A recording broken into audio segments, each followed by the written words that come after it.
Good morning, good afternoon, good evening. Welcome to Late Night Learning. I am your host, Dr. Anthony Plomba. Now today we're going to be going through media branding.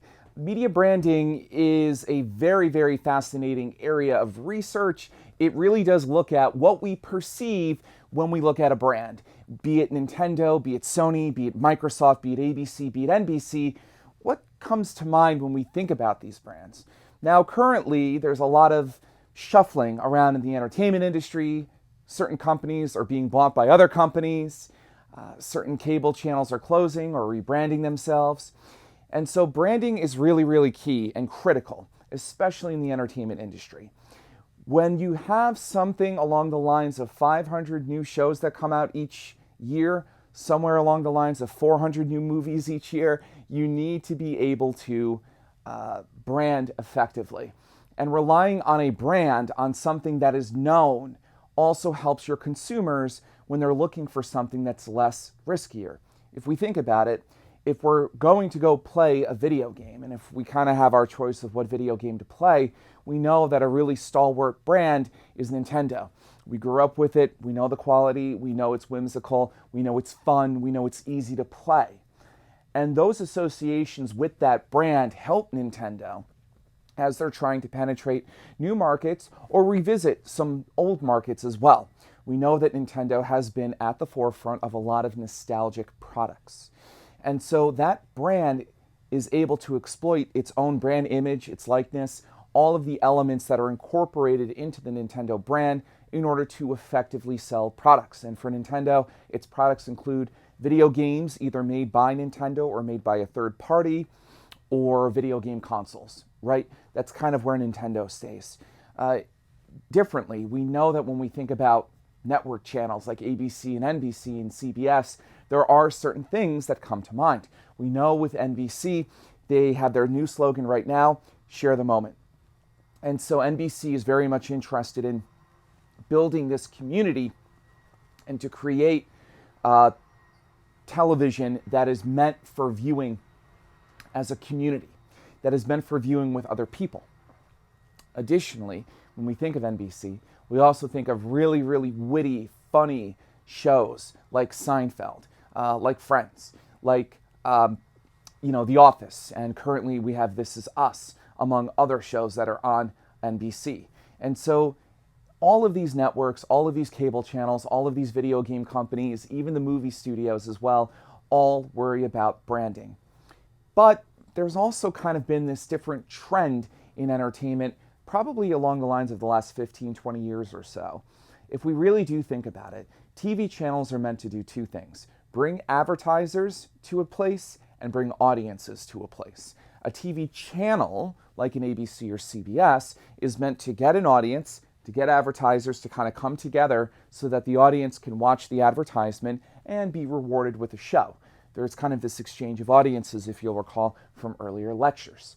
And so if we do really think about it then, the brand itself is meant to pull people in. But who really remembers now what show is on what channel? How many people are able to say where The Big Bang Theory is, where This Is Us is, where Modern Family is, where The Good Place is? If we think about all of these shows, it becomes very difficult to know where shows are. If we think about premium channels like HBO works hard and diligently to create content that's cinematic, that's film-like. It's not TV, it's HBO. That's been and was a slogan of HBO's for quite some time, as to just differentiate itself from the pack. But now we're starting to see HBO-like quality content on AMC with The Walking Dead and Mad Men. We're also seeing it on SVOD services, and we are seeing it a bit on cable channels as well, USA's Mr. Robot, among others. And so when we start seeing kind of the same level of quality in HBO, on USA, on ABC, or on NBC in particular, brand management becomes even more critical, because now a lot of TV shows seem to be high quality, seem to have that film cinema-like quality to them. So how do you really differentiate your own show from the channel, or your own show from other shows for that matter. And so in this lecture, we're going to be delving deep into some indicators that we can use and exploit when we're trying to get a better sense of what audiences are feeling about a particular brand. Let's get started. Elements of a brand. So as you can see here with the Nintendo Entertainment System, there is the Nintendo logo. You can see here that the product is branded. Now this is the Nintendo Entertainment System, a system I happened to grow up with as a youngster, and so the Nintendo logo is prominently shown on the product. And so we know a brand is a kind of symbol, a kind of logo, or any other kind of description to differentiate a product from other things. You can recognize, for instance, NBC. Why? Because its logo is the colorful peacock. That is, in fact, a peacock that is NBC's logo. CBS has the I, right? It's the CBS acronym, and then it has an I typically next to it. And so every entertainment brand relies on a logo to help differentiate itself. We also have brand elements, though. We have brand elements. We have coloring. We have fonts. We have packaging. Brand elements are all elements that are considered when we put together a brand, when we package something. And so a brand element here could be the colors. We can see here the Nintendo Entertainment System is red and white and gray. And there's even a bit of black toward the right-hand side of the slide. Why did they do this? Well, believe it or not, back in the 1980s, a lot of video game consoles before 1984 were kind of colorful and whimsical and silly and childlike. After the crash of 1984 or 1983 in the video game marketplace, Nintendo comes out of it, kind of like a phoenix rising from the ashes, and they want to be taken more seriously. Well, what does this look like that was also in living rooms in the 1980s? That's right, VCRs. And so the color scheme here is very typical of a VCR. If you have no idea what a VCR is, please Google it. I promise you it's real. VCRs were video cassette players. And so they would play tapes of cartoons and movies and other things. And so they were typically black. There might have been some white and gray on it. And there was also red font. You had a red font for recording and sometimes for playing as well. And so this looked like it belonged in the living room. And so it was very clever on the part of Nintendo to adopt these brand elements to really usher in this console as something that kind of, transcended the line between children's toy and electronic device. The product itself is something that we can hold. The product itself is something that is tangible. By no means is a brand something that we can hold, right? We can't really hold or touch or taste Nintendo. We can only observe and engage in and experience the products that it puts out. So the product is different from the brand. The brand is but a logo, but a symbol. The product itself is what is produced from the brand itself. Let's move along. So why do brands matter? I've alluded to this earlier. We have ABC and Netflix up here, but you can just as easily put Microsoft or Warner Brothers to an extent, or even really Disney. So why do brands matter? Why am I making a big deal about this? Well, I know some of you, after this lecture, will probably go to the grocery store. You might even go clothes shopping. And you might say to yourself, well, I really only want stuff from Calvin Klein. I really only want stuff from Whole Foods. Or I only really want stuff from Tropicana orange juice. And so when we think about brands, we reduce risk. What does that mean? That means that we reduce a few risks that we face as consumers. For one, there may be psychological risk. You may say to yourself, oh my gosh, if I don't get this, or if I can't find something good to wear to this wedding, I'm really going to be in trouble. I absolutely have to have something from Calvin Klein or Perry Ellis or Armani. I don't have any other time. There's also financial risk. If I'm going to purchase a $500 console, it better be from people who know what they're doing. Oh, this console's from Microsoft. It's an Xbox. Xbox has good performance. Oh, this is a TV show that's going to debut on HBO. Terrific. They have an excellent track record. Oh, this is a song from Lady Gaga. She's an excellent singer, right? Lady Gaga is a brand. Lizzo is a brand. Artists are brands. From Lil Nas X all the way down to Lil Pump and a few other people who are currently on the radio. Cardi B, Post Malone, all of them. All of those characters are brands.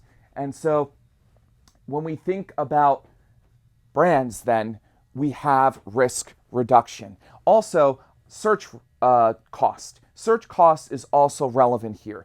I don't have to spend as much time finding something if I know Denzel Washington is in it, or Dwayne "The Rock" Johnson's in it, or Jennifer Lawrence is in it. I don't have to waste time because I know they're good. And that's why on a lot of SVOD services, your Netflixes, your Hulus, you can search for celebrities because they know looking for that kind of ingredient brand, we will be getting into ingredient brand later, is relevant and super important to people. So it helps reduce the research cost related to this.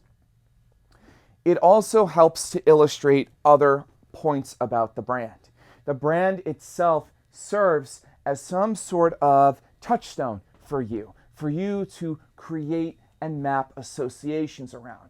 When was the last time you watched ABC, accessed Netflix, played Nintendo? Was it a good experience or was it a bad experience? What do you remember? Or, generally speaking, how do you feel about these brands? What do you feel when you think of Nintendo? What do you feel when you think of ABC? We collect memories, experiences, and they coalesce around these brands in our minds. Because remember, ABC as a brand itself really isn't a tangible item. All it is a logo and some sort of branding mechanism to allow us as humans to map out certain associations around. And with ABC, I know I get warm feelings. I can remember watching the show Dinosaurs when I was younger. I can remember watching TGIF on ABC, Boy Meets World. I grew up with that. And so ABC absolutely has a place in my heart. And so we have and formulate memories, emotions, and associations around these brands.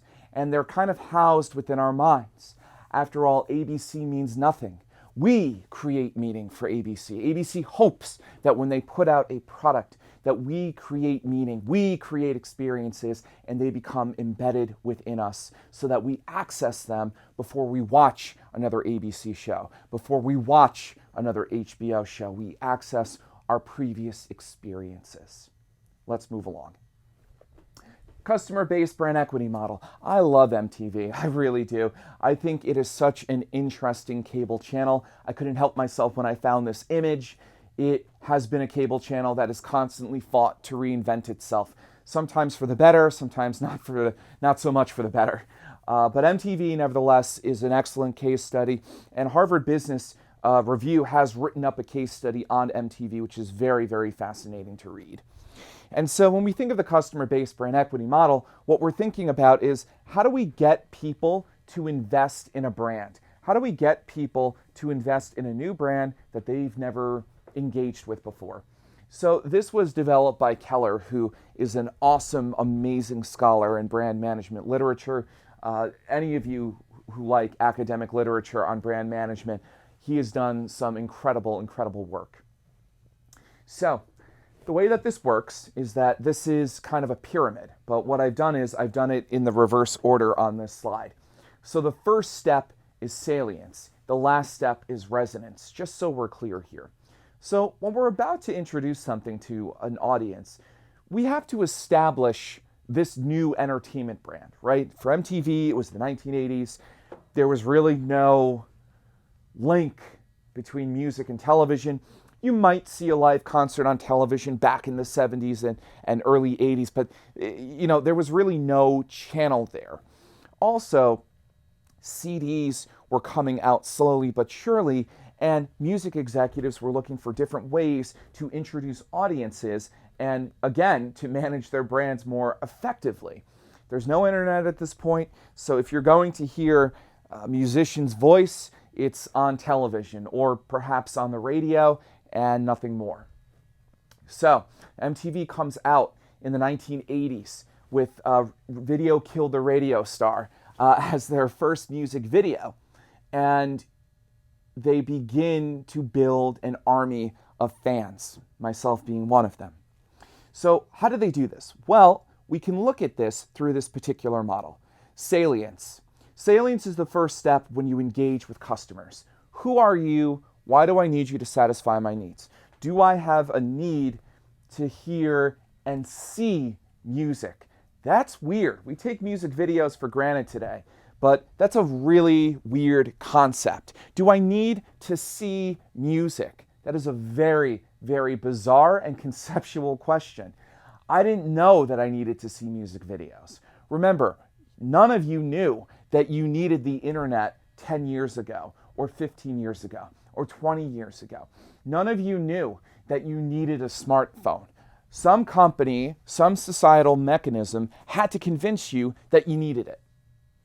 And so that's step one when you introduce a new brand into the marketplace. The second thing is performance and imagery. So at this point, the customer has said, okay, who are you? I'm going to give you a shot. I'm going to give you a shot.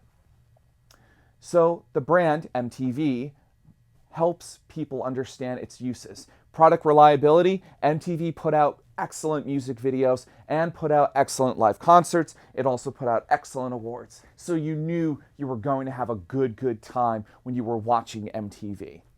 Additionally, there were also user profiles and usage situations. MTV had certain fans on its programs. Why? To give an image that it's the cool kids who watch MTV, that it's the people who are dialed in who watch MTV. Usage situations, MTV commercials would show people begging for MTV. I Want My MTV was a commercial campaign for quite some time. And so they would also have artists come on and say, I want my MTV. Most famously, Mick Jagger, among others, came on for one of the commercials to say, I want my MTV. And so it's kind of in a bratty tone, but it works out really well. And so performance and imagery, I need you to get a sense of who I am. I need you to get a sense of how I want you to use me as a brand. That's a very interesting point here. I'm educating my audience through advertisements how to use my brand, and what to think about my brand as well. That helps us get into judgments and feelings. What about you? Now, as the consumer, I have to make a judgment. I've had an experience with this new brand, and I have to kind of evaluate my feelings, how I'm feeling right now at this moment. Quality, credibility, social approval, and security. With MTV, the quality was always there, because quality for MTV was a little bit different than other particular channels. Quality for MTV was really about being authentic. That was something that I do think, at least in its early days, really separated MTV from other competing channels. MTV worked to be authentic. You had authentic interviews with artists. You had concerts without, not without synthesizers, but more so without, kind of mechanical instruments. They had acoustic concerts. You didn't see artists dubbing their voices and things like that, or having a soundtrack in the background. So there was a lot of authenticity that was presented on MTV, really forging kind of this being true to oneself kind of motif. And so that brings us to resonance. And so judgment and feelings, I might say to myself, I really feel good about this. It's authentic. It's true. I'm having a good time. I'm laughing. I'm crying, whatever the emotion may be. And so, and I think all of it is credible. And that brings me down to resonance. So at that point, not that the customer makes the decision, but it does happen over time. The customer may have some brand loyalty, some brand attachment, may even feel part of a brand community, and there may even be brand engagement. So with brand loyalty, it's this idea of being able to connect with a brand and being loyal to it and only watching it and saying, the other brands don't do it for me as much. Similarly, attachment is having that attachment to a brand. You care about that brand cares about you. There's also brand community. You might see yourself as part of a community. If you think about Kiss, which is a super old band from the 70s, but one of my favorites, Kiss has the Kiss Army. There are certain bands that have, fans that they kind of nickname, right? I think the Dave Matthews Band is like Dave Heads or something like that. And so there are certain bands that have these brand communities, right? These people who go to 8 concerts a year or whatever it may be.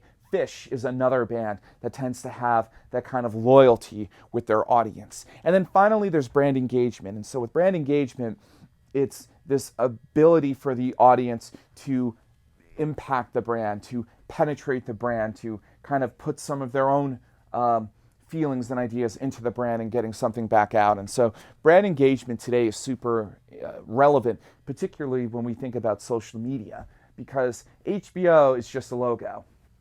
So is the USA Network, so is ESPN. These are just logos. But if I get to interact with announcers, if I get to post something on a wall or on a blog or through any kind of social media avenue, now I have engagement. Now I am connecting with audiences and connecting with characters and actors and announcers from the brand itself. And so this really creates a really rich opportunity, again, to kind of pull in customers, whereas you're competing with other brands who might be doing the same thing. Let's move along. Why do we need branding in the entertainment industry? Well, with shows like Insecure and This Is Us, there is intense competition. There's very, very much intense competition. I stated earlier, roughly 500 new TV shows come out each year. It's very, very difficult to produce a television show for a fragmented audience and to be able to make the case that it's good. If you're airing on traditional television, you need to be sure that you pull enough audience members for the live viewing, for the actual viewing, for the actual time appointment viewing. If you're on an SVOD service, you have to be sure that your new show brings in more subscribers. And so these are some of the pressures that these programs are under to be effective. And so there's intense competition going on. And this also means there's intense major decision making going on as well. Entertainment executives have to figure out which shows are good, which shows are pulling their own weight, which shows are cost effective, which shows really do help the brand. That's another important part of this. I don't know that a show like Insecure would do well on NBC. Why? Because I don't think Insecure is an NBC show. That doesn't mean it's bad. It just means it may not fit NBC. Additionally, I don't know that This Is Us would do well on HBO, although perhaps an argument could be made. So the shows that are produced and put out also are reflective of the brand itself, right? If you like Insecure on HBO, you might say to yourself, boy, HBO is super progressive, outside of the box kind of people. And Insecure embodies that. It's a very different show from anything else. And so major decision making occurs because we have to think about where do these shows go and how do they impact our brand, the parent brand. How does Last Week Tonight with John Oliver, one of my personal favorites on HBO, impact HBO as a brand? What does it make people think? How do shows inform the parent brand? This gets into customer relationship management. Customer relationship management really does discuss ways in which we manage relationships with customers. We track how many impressions we have from customers, how many times customers visit us, do they come back, do they not come back, what is their path to viewing content? And in order to get a sense of this, brand equity falls under this. Brand equity is this idea of the difference. If you want to write out a mathematical formula, you can with this, the difference between McDonald's minus just another hamburger shop. McDonald's minus just another hamburger shop. The difference between putting McDonald's brand on a store versus just having a mom and pop brand is brand equity. It's the difference of value that is created when you put a logo or emblem or other kind of brand moniker on something. And so brand equity is incredibly valuable because it measures your added value. If we're just watching a TV channel, fine, whatever. But if I told you it was HBO, what does that do to your perception of the show? What does that do to your perception of the channel? How much added value is there if I told you, oh, this is on HBO? Ooh. Finally, brand relationship theory. When we think about brands and when we talk to people and we tell people, oh, I really fell in love with Stranger Things, or, I really fell in love with Big Mouth, or I really, really love Handmaid's Tale. When we think about these shows, we have relationships. We might even say or feel that we're married to some of these shows. Does anybody here feel like they're married to a show? Are any of you divorced from a show? Just so disappointed in a season that you've casted it out. You are no longer interested in Game of Thrones. Ooh, I know that's still kind of a little bit painful for some of us, that last and final season. But we do this, don't we? We sit down with our best friends, Jennifer, Rebecca, Jack, John, Veronica. We have these conversations and say, oh, you know what? I am so done with This Is Us. Such a disappointment. Oh, have you seen Insecure? I love that show. These are just television shows. They don't communicate with us. We have no personal connection to any of this, but we kind of do. And so brand relationship theory looks at how we formulate human connections, being married, being single, being divorced from brands, and how we formulate these conceptual relationships. We do this all the time with brands. And so it's important to recognize that brands are not just things that we access, but they're also identities. They're also things that we incorporate into our lives, hoping to add value to them, just as we do with family members, just as we do with friends, just as we do with some coworkers as well. Brands can serve and fill voids that we have that are largely reserved for people. And so brands do mean more than simply just what to find or what to consume. They also allow us to channel relationships that we've built over time as we consume content. Well, that's all the time we have on Late Night Learning. As always, keep laughing and keep learning.